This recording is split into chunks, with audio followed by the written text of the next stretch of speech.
नमस्ते दोस्तों, मैं डॉक्टर जगदीश राठौड़ और माइंड गैलेक्सी यूट्यूब चैनल में आप सभी का स्वागत है। दोस्तों, ये आन तिरंगा है, ये शान तिरंगा है, मेरी जान तिरंगा है, अरमान तिरंगा है, अभिमान तिरंगा है।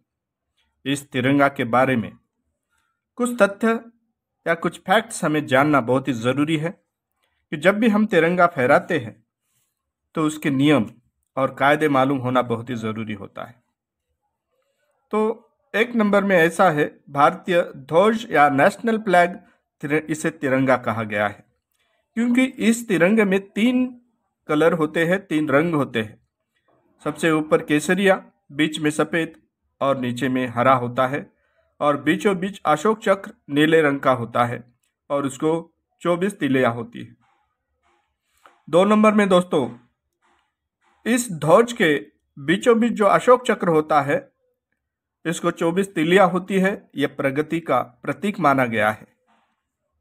3, संसद भवन एकमात्र भवन है जहां एक साथ 3 तिरंगा झंडा फहराए जाते हैं। 4, जब किसी मंच पर तिरंगा फहराया जाता है तो बोलने वाले व्यक्ति का मुंह जब भी जनता की तरफ होते हैं, पब्लिक की तरफ होता है, उस वक्त उस व्यक्ति के दाहिने ओर तिरंगा होना चाहिए। रांची का 5 नंबर, रांची का पहाड़ी मंदिर भारत का एक अकेला मंदिर है जहां तिरंगा फहराया जाता है। उसकी ऊंचाई 493 मीटर की होती है और इस ऊंचाई पर सबसे ऊंचा झंडा रांची में फहराया गया है। 6, देश में फ्लैग कोड ऑफ इंडिया नाम का एक कानून है, जिस कानून के तहत जिसमें तिरंगा के फहराने के नियम कायदे निर्धारित किए गए हैं। 7, यदि कोई शख्स फ्लैग कोड ऑफ इंडिया के तहत गलत तरीके से तिरंगा फहराने का दोषी पाया जाता है तो उसे जेल भी हो सकती है। इसकी अवधि 3 साल तक बढ़ाई जा सकती है, जुर्माना लगाया जा सकता है या दोनों भी हो सकते हैं। 8, तिरंगा हमेशा कॉटन, सिल्क या फिर खादी का होना चाहिए। प्लास्टिक का झंडा बनाना मना है। 9, तिरंगा का साइज रेक्टेंगुलर होता है और इसका अनुपात जो है 3 से 2, इसका अनुपात 3 से 2 की होना चाहिए। इसमें अशोक चक्र का माप तय नहीं है, मगर इसमें 24 तिलियां होना बहुत जरूरी है। 3, इसका मतलब है कि उसकी लंबाई 3 और उसकी चौड़ाई जो है 2।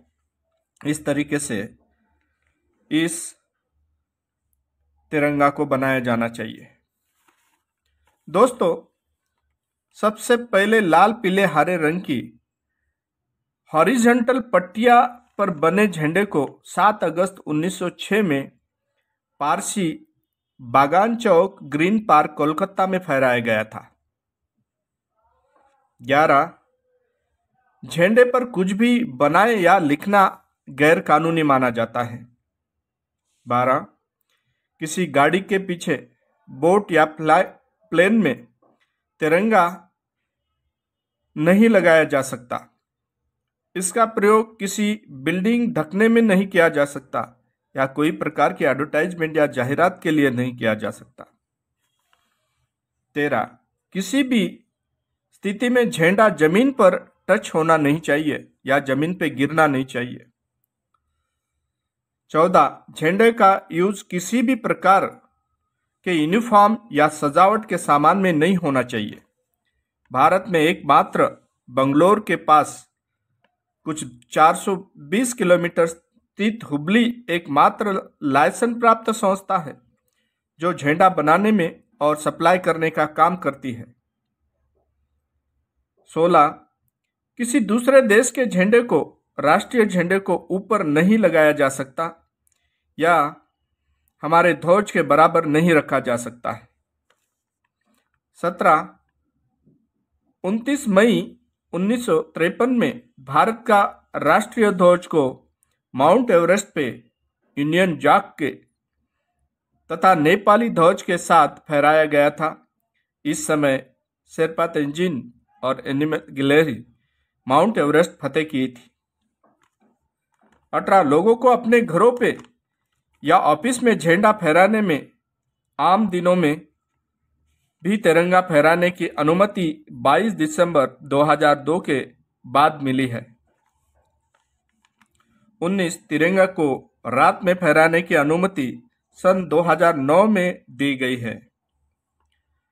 20 राष्ट्रपति भवन में एक ऐसा तिरंगा लघु या सबसे छोटा तिरंगा बनाया गया है जिसमें सोने, हीरे, जवाहरात लगे हुए हैं और उससे बनाया गया है। 21 अभी जो तिरंगा फहराया जाता है उसे 22 जुलाई 1947 को अपनाया गया है। इस तिरंगे को आंध्र प्रदेश के पिंगली बेकिन नाम के व्यक्ति ने बनाया था। उनकी मौत 1963 में हुई और उनको एक डाक टिकट के ऊपर उनका फोटो छापकर 1946 में उनको सम्मानित किया गया। 22 भारतीय संविधान के अनुसार जब किसी राष्ट्रीय विभूति या फिर देशभक्त शहीद की निधन होती है, वह राष्ट्रीय शोक घोषित किया जाता है, तब ध्वज को कुछ समय तक थोड़ा झुकाया जाता है, पर उसी भवन का तिरंगा झुकाया जाता है जिस भवन में उस विभूति या उस देशभक्त की या फिर शहीद का निधन हुआ हो। 23 देश के लिए जान देने वाले शहीदों को तिरंगा में लपेटा जाता है या उस तिरंगा उसके शरीर पे ढका जाता है। तभी हरी पट्टी पैर के तरफ और केसरिया रंग की पट्टी जो है सर के तरफ होती है, मगर शहीदों के साथ ध्वज को जलाया नहीं जाता। उसे गोपनीय तरीके से नष्ट किया जाता है तथा नदी में पवित्र तरीके से समाधि दी जाती है, बहा जाता है। इस तरीके से 23 तथ्य या फैक्ट हम तिरंगा के बारे में जान लिए हैं। इसी तरीके से होना चाहिए। दोस्तों, ये आन तिरंगा है, ये शान तिरंगा है, मेरी जान तिरंगा है, अरमान तिरंगा है, अभिमान तिरंगा है। इस तिरंगा का अभिमान रखकर सबसे ऊंचा तिरंगा हमारा रहना चाहिए। हमारा देश और देश का स्वाभिमान हमारे साथ में तिरंगा के साथ है। दोस्तों, ऐसे ही मालूमात जानने के लिए माइंड गैलेक्सी यूट्यूब चैनल में डॉक्टर राठौड़ सर आपको ये मालूमात दे रहे हैं।